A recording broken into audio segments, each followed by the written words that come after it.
Hello दोस्तों, स्वागत है आप सभी का सरस्वती स्टडी पॉइंट में। दोस्तों, जैसा कि आप सभी लोग जानते हैं कि यूट्यूब के इस चैनल पर जीके के टॉप 400 क्वेश्चन को कराया जा रहा है, जिसमें से मैंने 300 क्वेश्चन को करा दिया है 3 पार्ट बनाकर, और ये बचा लास्ट पार्ट यानी कि चौथा पार्ट। अगर आप लोगों ने इन उन तीनों पार्ट के वीडियो को नहीं देखा है तो वीडियो का लिंक डिस्क्रिप्शन बॉक्स में मिल जाएगा, आप जाकर देख लीजिएगा, क्योंकि ये क्वेश्चन बहुत ही इम्पोर्टेंट है। तो चलिए दोस्तों, बिना देरी किए इन प्रश्नों को हम लोग देख लेते हैं। तो चलिए दोस्तों, यहाँ पर 301 नंबर जो हमारा प्रश्न है कि किसी वेबसाइट के प्रथम पृष्ठ को क्या कहते हैं। तो प्रथम पृष्ठ को हम लोग होम पेज कहते हैं। कोई वेबसाइट हो गया, उसके जो प्रथम पेज ओपन होता है उसको हम लोग होम पेज कहते हैं, ठीक है ना। उसके बाद हमारा दूसरा प्रश्न है कि गाड़ियों में पीछे का दृश्य देखने के लिए किस दर्पण का प्रयोग किया जाता है। जो गाड़ी हो गया जैसे कि बस, ट्रक, मोटर बाइक, ये सब, इनके जो और एक एक मिरर लगा होता है, वो मिरर मतलब उस मिरर में किस दर्पण का उपयोग किया जाता है। तो उत्तल दर्पण का। उत्तल दर्पण का उपयोग क्यों किया जाता है? क्योंकि उत्तल दर्पण जो होता है वो किसी वस्तु का छोटा और सीधा प्रतिबिंब बनाता है, इसलिए गाड़ियों के हेडलाइट में उत्तल दर्पण का उपयोग किया जाता है, ठीक है ना। ये आपको याद रखना है। और एक और बात कि जो हजामती दर्पण है, हजामती दर्पण में समतल दर्पण का उपयोग किया जाता है। अगर आपको पूछ दे कि हजामती में किस दर्पण का उपयोग किया जाता है जी, तो समतल दर्पण का, ठीक है। किस दर्पण का? तो समतल दर्पण का, ठीक है। आप लोगों को कमेंट बॉक्स में कमेंट करके बताना है कि अवतल दर्पण का उपयोग कहाँ किया जाता है। अवतल दर्पण का उपयोग कहाँ किया जाता है, इससे रिलेटेड एक और पॉइंट मैं बता देता हूँ। अवतल दर्पण से, अवतल दर्पण जो होता है वो वस्तु का सीधा और वस्तु से बड़ा प्रतिबिंब बनाता है। ये आपको याद रखना है कि अवतल दर्पण का उपयोग कहाँ किया जाता है, आपको बताना है। उसके बाद हमारा अगला प्रश्न है कि सामान्य परिस्थितियों में वायु में ध्वनि की गति कितनी होती है। तो 332 मीटर पर सेकेंड होती है। 332 मीटर पर सेकेंड, ये आपको याद रखना है। उसके बाद हमारा अगला प्रश्न है कि वह एकमात्र ग्रह कौन सा है जो अपनी धुरी पर पूर्व से पश्चिम दिशा में घूमता है। तो कौन सा ग्रह है जी? तो शुक्र। तो कौन सा ग्रह है जी? शुक्र। शुक्र से रिलेटेड कुछ पॉइंट है जो मैं आपको बता देता हूँ, परीक्षा की दृष्टि से बहुत ही इम्पोर्टेंट है। शुक्र को पृथ्वी का वाहन कहा जाता है। पृथ्वी का वाहन, ठीक है, पहला पॉइंट हो गया।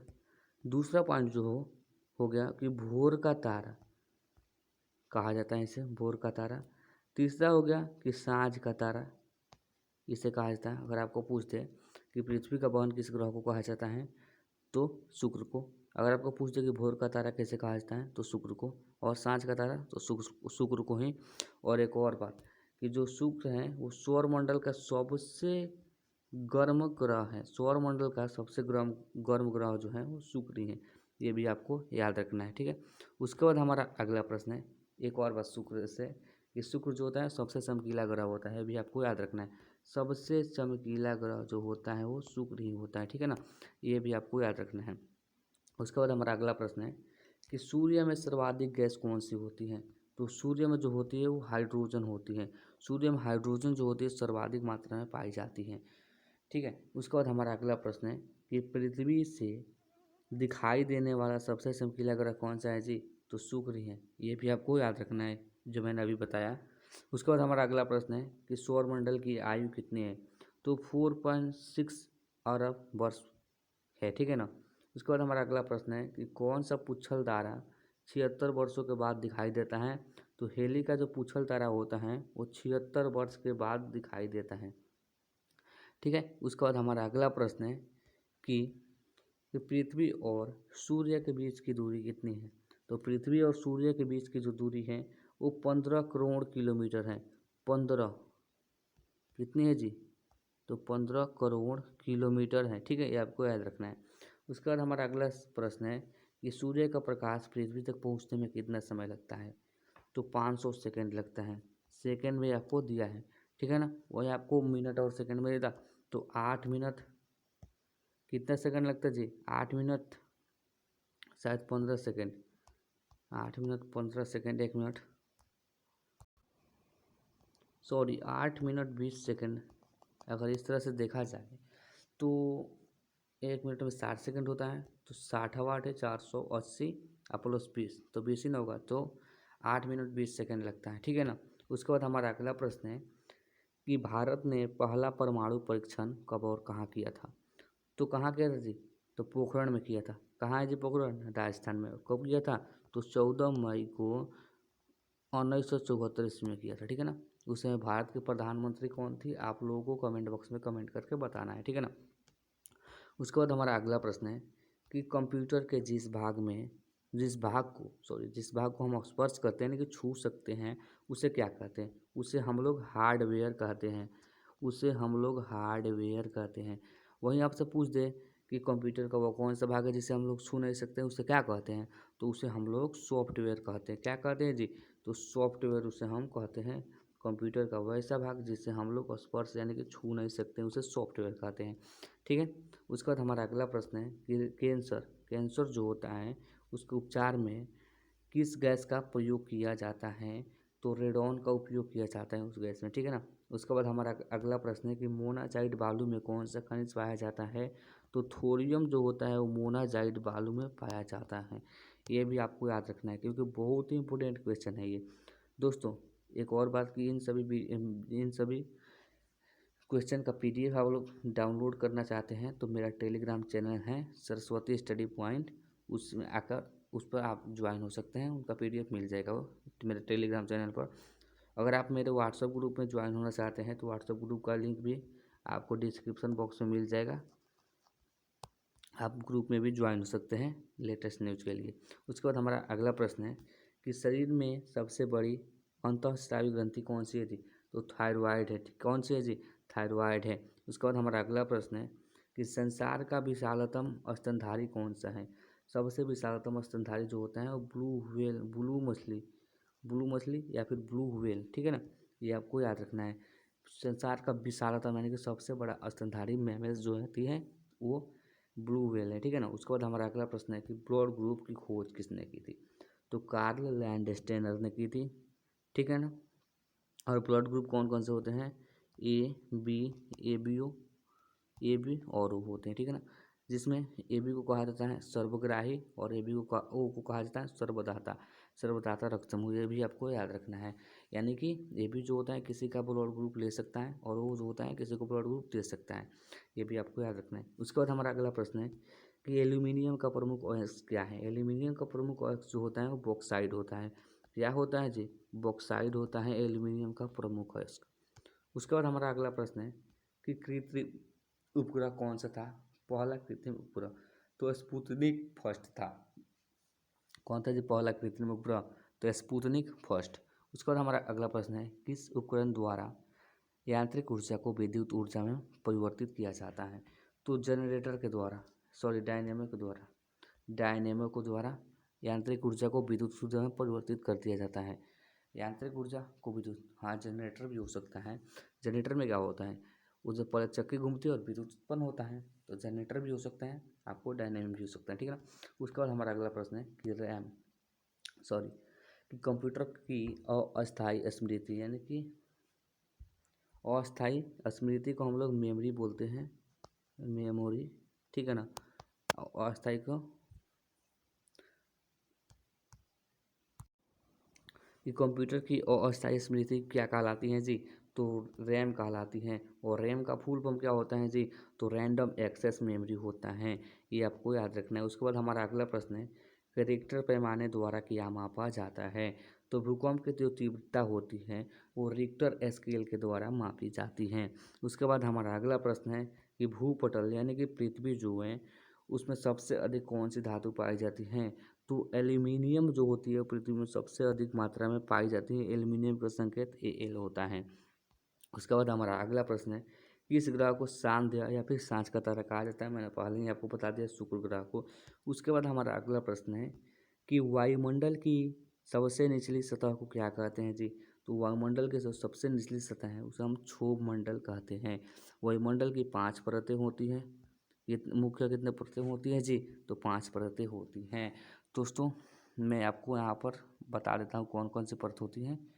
तो जो पहली परत होती है वो होती है क्षोभ मंडल। क्षोभ मंडल। दूसरी होती है समताप मंडल। तीसरी होती है मध्य मंडल। दोस्तों यहाँ पर लिखने का जगह नहीं है, चलिए मैं इसको हटा देता हूँ, आप लोग स्क्रीनशॉट ले लीजिएगा। और जो चौथी होती है वो होती है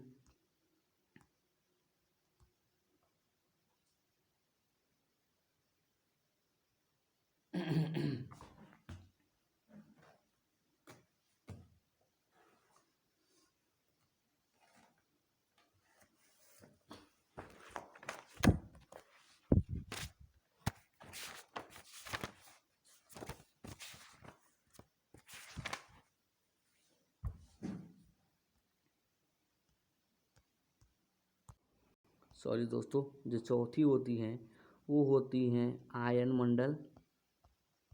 आयन मंडल। और जो पांचवी होती है वो होती है आपके वायुमंडल। क्या होती है जी दोस्तों? तो वायुमंडल होती हैं। ये आपको याद रखना है। ये वायुमंडल के मुख्यतः 5 परतें होती हैं, यानी कि 5 लेयर होती हैं, ठीक है ना। उसके बाद बढ़ते हैं हम लोग अगले प्रश्न की ओर कि पृथ्वी को 1 डिग्री देशांतर घूमने में कितना समय लगता है? तो 4 मिनट का समय लगता है पृथ्वी को 1 देशांतर घूमने में, 1 डिग्री देशांतर घूमने में। उसके बाद हमारा अगला प्रश्न है प्लास्टर ऑफ पेरिस, यानी कि जिसको हम लोग पीओपी कहते हैं, प्लास्टर ऑफ पेरिस। तो पहले जान लेते हैं प्लास्टर ऑफ पेरिस क्या होता है।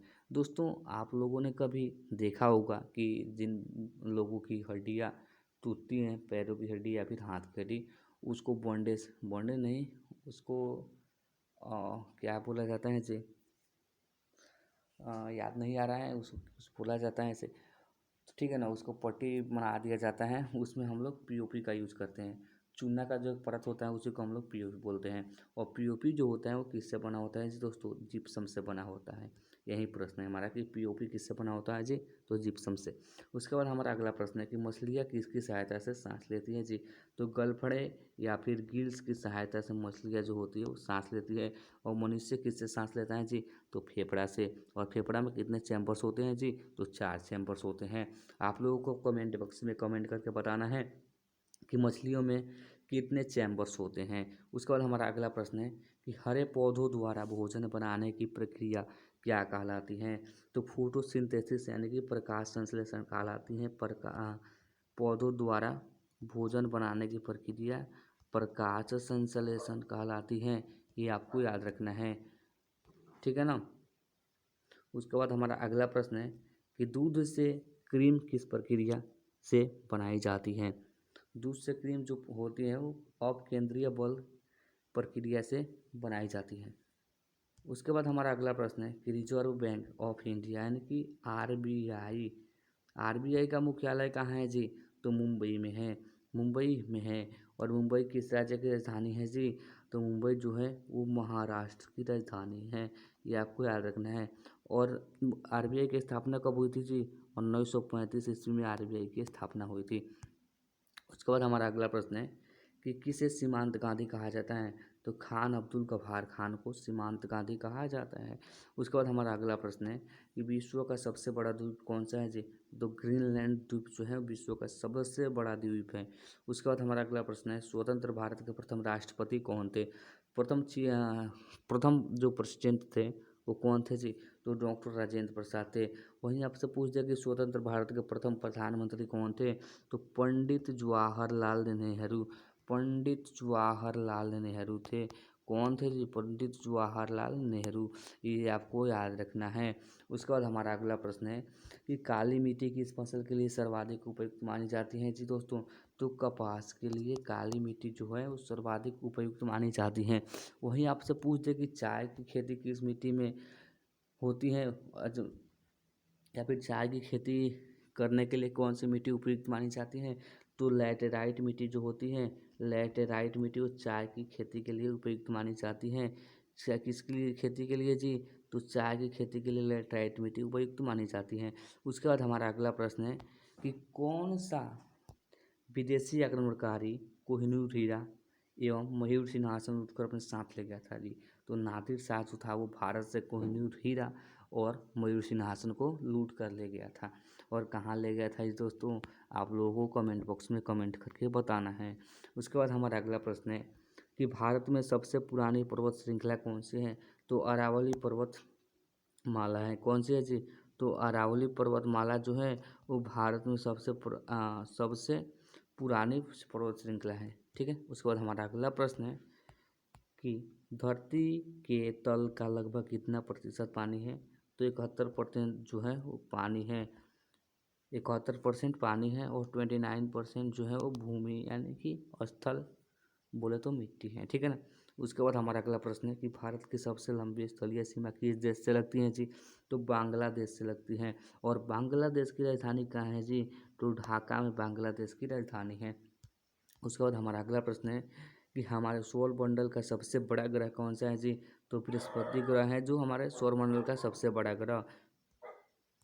उसके बाद हमारा अगला प्रश्न है कि किस नदी को बिहार का शोक कहा जाता है जी?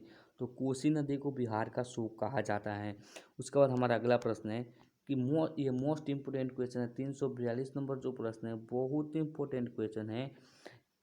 तो चलिए दोस्तों इसको पढ़ते हैं और जानते हैं क्या है जी। तो गैस सिलेंडरों से गैस लीकेज का पता लगाने के लिए उसमें किस गंध युक्त पदार्थ को मिलाया जाता है? मान लीजिए आपके घर में कोई गैस है, ठीक है ना, यानी खाना बनाने वाला गैस एलपीजी यानी लिक्विफाइड पेट्रोलियम गैस। एलपीजी का फुल फॉर्म होता है लिक्विफाइड पेट्रोलियम गैस। ठीक है ना। चलिए दोस्तों लिख देता हूँ कि एलपीजी का फुल फॉर्म क्या होता है। एलपीजी लिक्विफाइड पेट्रोलियम सॉरी दोस्तों रुक जाए एक मिनट आपसे लिख दे रहा हूँ। एलपीजी लिक्विफाइड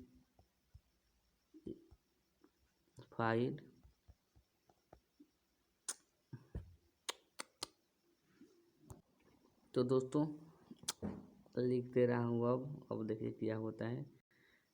हाथ से ही दबा जा रहा है ना, ठीक है ना। तो लिक्विफाइड पेट्रोलियम गैस एलपीजी का फुल फॉर्म होता है। मान लीजिए आपके घर में एलपीजी गैस है, एलपी गैस है, ठीक है ना। एलपी गैस का एक सिलेंडर है और मान लीजिए वो लीकेज कर रहे हैं। तो लीकेज जो कर रहे हैं वो हम लोग को किसके माध्यम से मालूम चल रहा है जी? तो एलपीजी में एलपी गैस में सिलेंडर में एक गंध युक्त पदार्थ को मिलाया जाता है जिसका नाम है इथाइल मरकैप्टन। इसी के माध्यम से हमें गैस जो लीकेज कर रहा होता है इसके माध्यम से हमें मालूम चलता है। ठीक है ना। उसके बाद हमारा अगला प्रश्न है कि वायुमंडल में सबसे अधिक किस गैस का प्रतिशत है? तो वायुमंडल में सबसे अधिक जो है वो 78% है नाइट्रोजन। नाइट्रोजन है, इसकी मात्रा वायुमंडल में 78% होती है, इसलिए नाइट्रोजन सबसे अधिक मात्रा में पाया जाता है, वो भी वायुमंडल में। ये आपको याद रखना है। उसके बाद हमारा अगला प्रश्न है कि कोणार्क का सूर्य मंदिर किस प्रदेश में स्थित है? या तो उड़ीसा में स्थित है। और उड़ीसा की राजधानी कहाँ है जी? तो भुवनेश्वर है। उड़ीसा की राजधानी जो है वो भुवनेश्वर है। ये आपको याद रखना है। उसके बाद हमारा अगला प्रश्न है कि किस देश से अलग होकर वर्ष 1971 में बांग्लादेश का निर्माण हुआ था जी? तो बांग्लादेश का जो निर्माण हुआ था वो आपको याद रखना है 1971 ईस्वी में। और किस देश से अलग हुआ था जी? तो पाकिस्तान से। उसके बाद हमारा अगला प्रश्न है कि कंप्यूटर भाषा में www का अर्थ क्या होता है?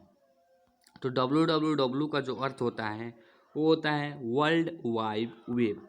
क्या होता है दोस्तों? वर्ल्ड वाइड वेब होता है। www का फुल फॉर्म जो होता है वो होता है वर्ल्ड वाइड वेब। ठीक है ना। उसके बाद हमारा अगला प्रश्न है कि 1 किलोबाइट यानी कि जिसको हम लोग शॉर्ट फॉर्म में केबी बोलते हैं, 1 केबी में कितने बाइट होते हैं जी? तो 1024 बाइट होते हैं। कितने बाइट होते हैं जी? तो 1024 बाइट होते हैं। चलिए दोस्तों उसके बाद हमारा अगला प्रश्न है कि भारतीय राष्ट्रीय कांग्रेस के 1929 के ऐतिहासिक अधिवेशन की अध्यक्षता किसने करी थी?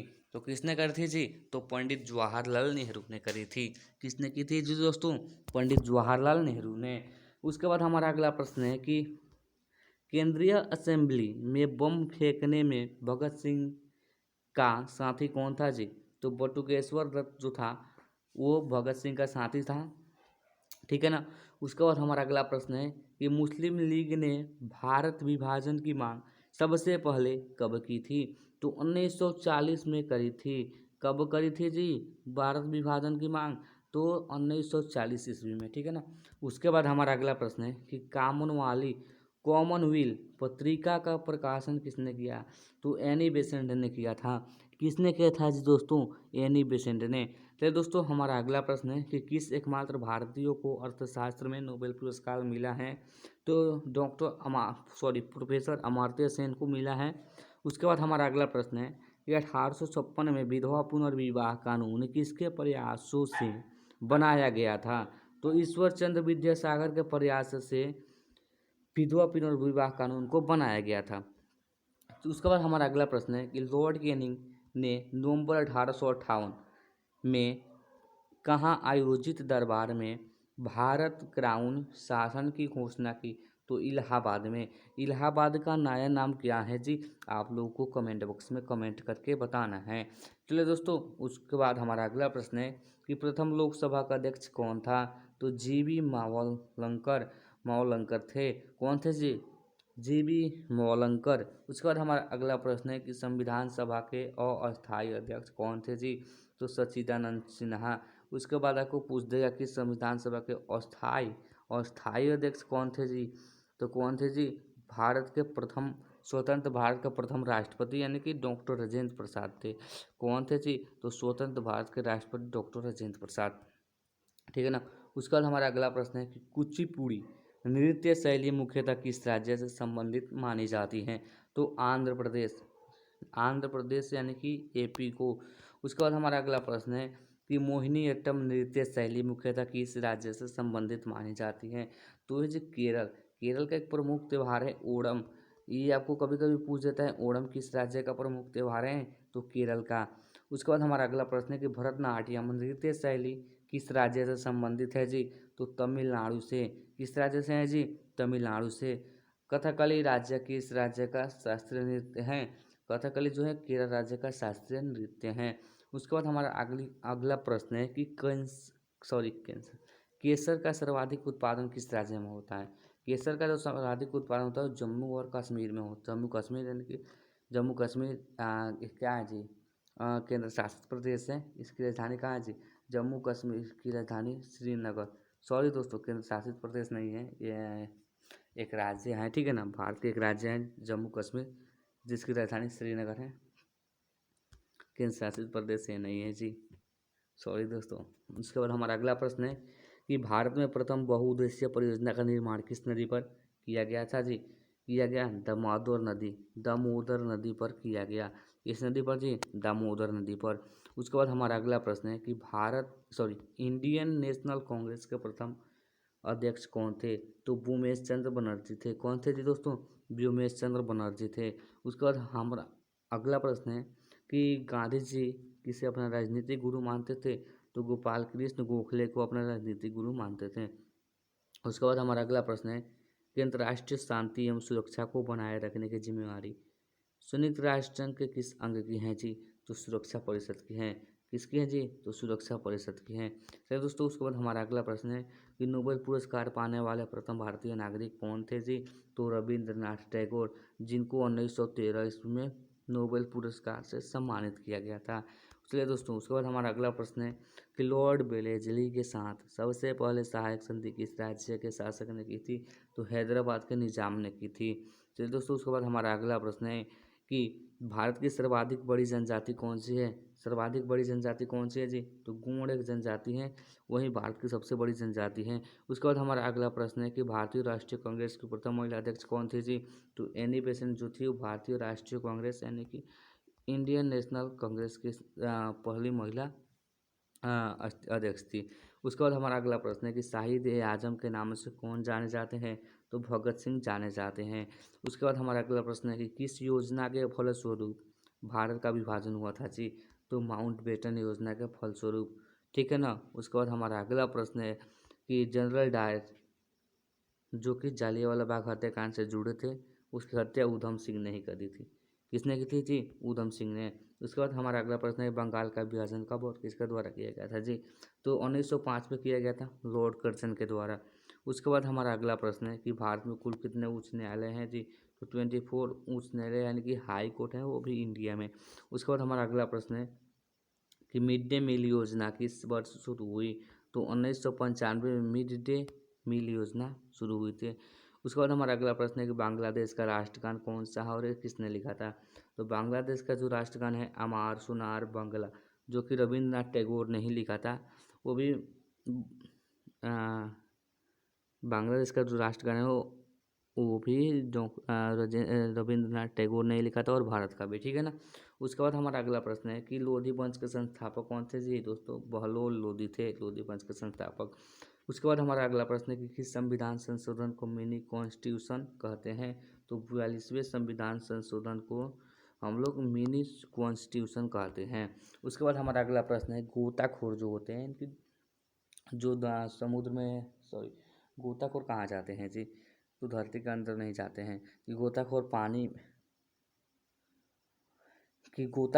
के अंदर सांस लेने के लिए कौन कौन सी गैसों का मिश्रण ले जाते हैं? तो ऑक्सीजन और हीलियम का मिश्रण लेकर जाते हैं अपने साथ में। उसके बाद हमारा अगला प्रश्न है कि होम्योपैथी का जनक किसे कहा माना जाता है, फिर कौन था? तो हैनीमैन जो थे वो होम्योपैथी के जनक कहे जाते हैं। उसके बाद हमारा अगला प्रश्न है कि फलों को पकाने में कौन सी गैस उपयोग में लाई जाती है? तो एथिलीन का उपयोग किया जाता है। किसका जी? एथिलीन का। वहीं आपसे पूछ दे कि फलों का अध्ययन क्या कहलाता है जी? तो फलों का अध्ययन पोमोलॉजी कहलाता है। पोमोलॉजी जो होता है वो फलों का अध्ययन कहलाता है। उसके बाद हमारा अगला प्रश्न है कि भारतीय राष्ट्रीय कैलेंडर का पहला माह कौन सा होता है जी? तो चैत्र होता है। कौन होता है जी? चैत्र होता है। उसके बाद हमारा अगला प्रश्न है कि पंडित हरिप्रसाद चौरसिया कौन सा वाद्य यंत्र बजाते हैं? तो बांसुरी बजाते हैं। क्या बजाते हैं जी? तो बांसुरी बजाते हैं। उसके बाद हमारा अगला प्रश्न है कि भारत का प्रधानमंत्री बनने के लिए कम से कम जो आयु होने की न्यूनतम आयु जो होनी चाहिए वो 25 वर्ष यानी होनी चाहिए, 25 ईयर्स होनी चाहिए, 25 वर्ष होनी चाहिए, ये आपको याद रखना है। उसके बाद हमारा अगला प्रश्न है कि सांची का स्तूप का निर्माण अशोक ने करवाया था, ठीक है। उसके बाद हमारा अगला प्रश्न है यक्षगान जो है किस राज्य का लोक नृत्य है जी? तो कर्नाटक का लोक नृत्य है। कर्नाटक की राजधानी कहाँ है जी? तो बेंगलुरु है। कहाँ है जी? तो बेंगलुरु है। और बेंगलुरु को ही भारत का सिलिकॉन सिटी कहा जाता है। सिलिकॉन सिटी कहा जाता है, भारत का सिलिकॉन सिटी बेंगलुरु को कहा जाता है। उसके बाद हमारा अगला प्रश्न है कि मेक मोहन रेखा किन दो देशों के बीच बनती है? भारत और चाइना।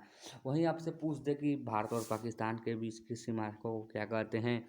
तो क्या कहते हैं जी? तो रेड क्लिफ कहते हैं। रेड क्लिफ कहते हैं भारत और पाकिस्तान के बीच की सीमा रेखा को, ठीक है ना।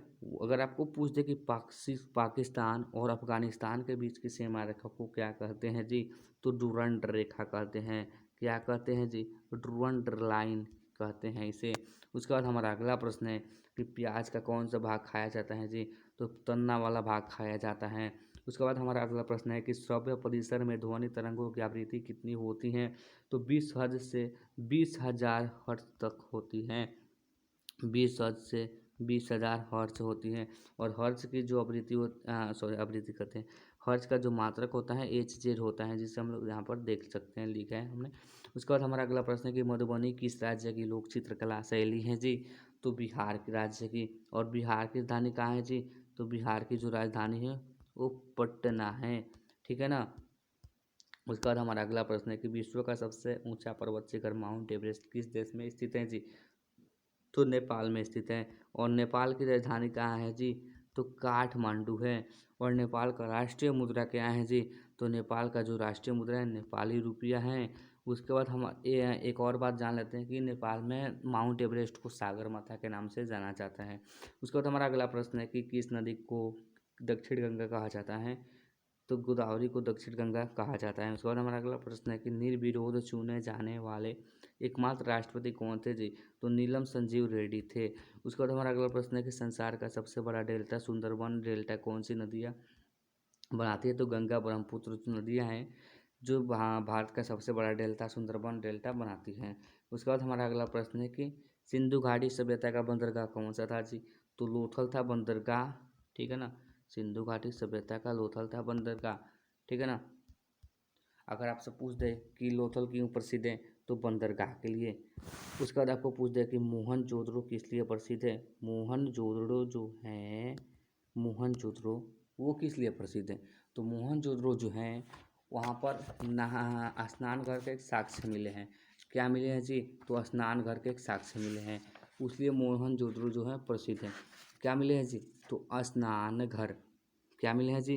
तो मोहनजोदड़ो जो है स्नान घर यानी कि ग्रेट बाथ के लिए प्रसिद्ध है। वही आपसे पूछते हैं, हड़प्पा पूछ दे, हड़प्पा किस लिए प्रसिद्ध है? सो एक मिनट दोस्तों, हड़प्पा किस लिए प्रसिद्ध है?